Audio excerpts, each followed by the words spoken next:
Howdy, y'all, and welcome back to I Am Abled Because I Am is Able. Coming to you from my bedroom because that is where I am preparing to see my rock star, my dear, dear, dear, dear, dear, dear, dear friend who is a sister to me. I am doing this today because I wanted to talk to you about what it is like for me as someone who deals with chronic pain and chronic, still undiagnosed in certain ways, illnesses.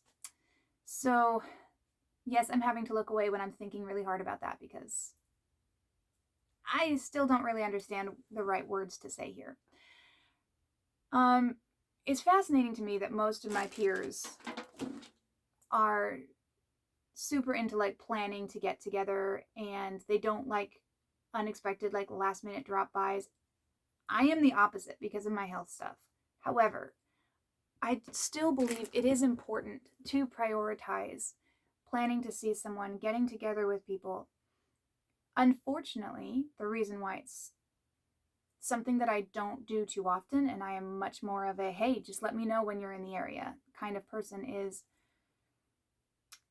at the state of my health right now, I mentally and physically have to start preparing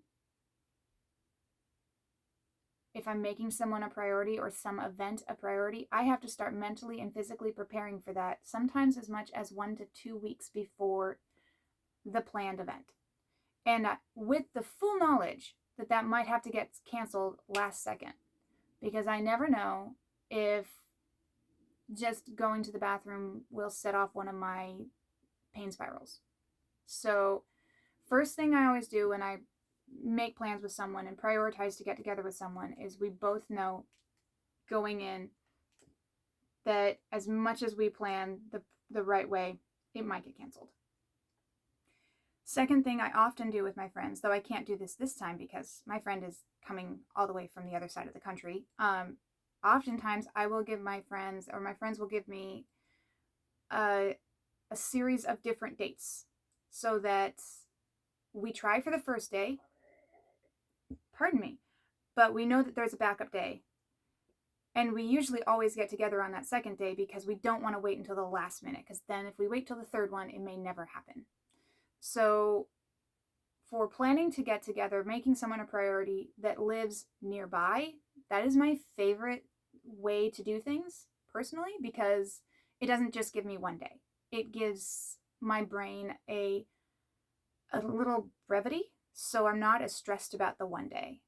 And it still kind of gives me a deadline too, so that I don't let it slide. So that's my favorite way to plan with someone.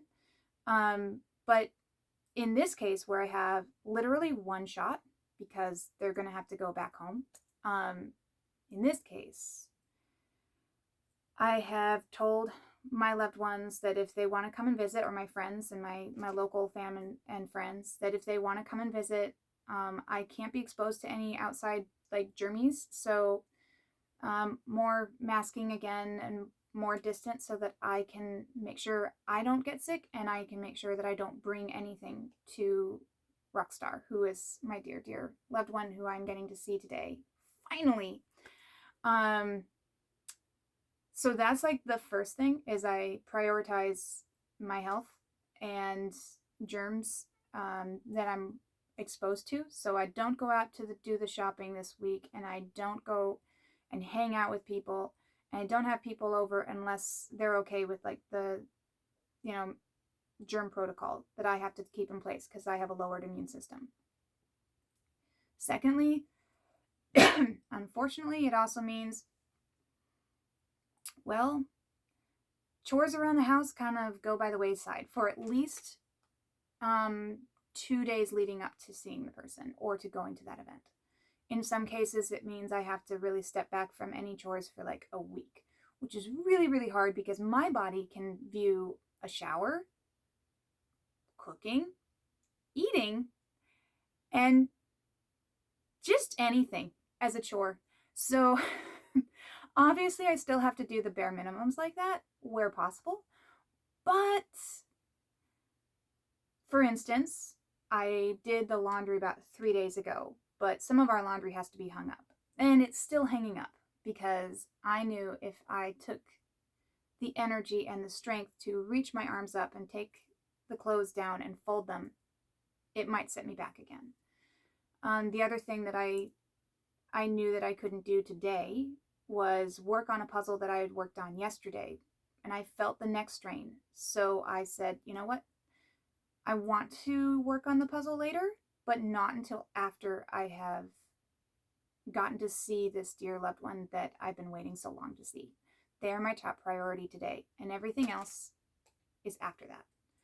So it gets tricky. There are some ways that I have to compromise now and then. Like sometimes I can't help but do a chore that I really wanted to put off until after I went to this event or saw this person.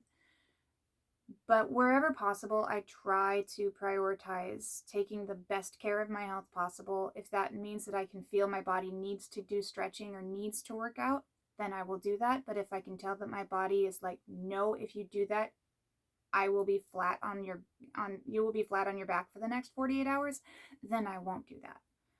I set time out for 48 to 72 hours that are as much flexible and like not doing as much as possible kind of things, so that whatever my body needs for those 72 hours to make sure that I can try to be the best version of me possible, the strongest version of me possible, is available. Now, you might have guessed or figured out by now that life doesn't always work as handy as that. So obviously, sometimes as much as I try to make those people or those events a priority, those still will fall through sometimes, because I can't always take out those 24, 48, 72 hours to be as flexible as I need. Or I thought that I was, but my body still didn't like that I cooked the day before. Or maybe it just didn't like that there was a sound that it wasn't expecting. Nervous system issues are super unreliable, and I have not figured them out. And it's the pits. And for that reason, I have laughed with my friends a few times over the fact that I am probably one of the few of my age group that would highly prefer someone just like call 5 minutes beforehand and say, hey, I'm coming to your neighborhood. You cool if I just drop by? I literally, that is like a dream of mine. I cannot tell you how excited that would make me. It would also make me nervous. I would need that person to understand that, hey, if my house is a mess, if I am a wreck, if I am not dressed, you're going to have to love me for where I'm at. So it's not every person that I would love to just drop by, but my dear friends, if they just 5 minutes beforehand said, hey, you up for a hang? Bliss. I am also the person that absolutely dreams of having someone just knock on their door and sing carols to them. Not of my generation. In fact, I have told about 6 friends this in the last year and a half, and each one of them cringes and says, wow, bless your heart, I am not that person. I'm like, okay.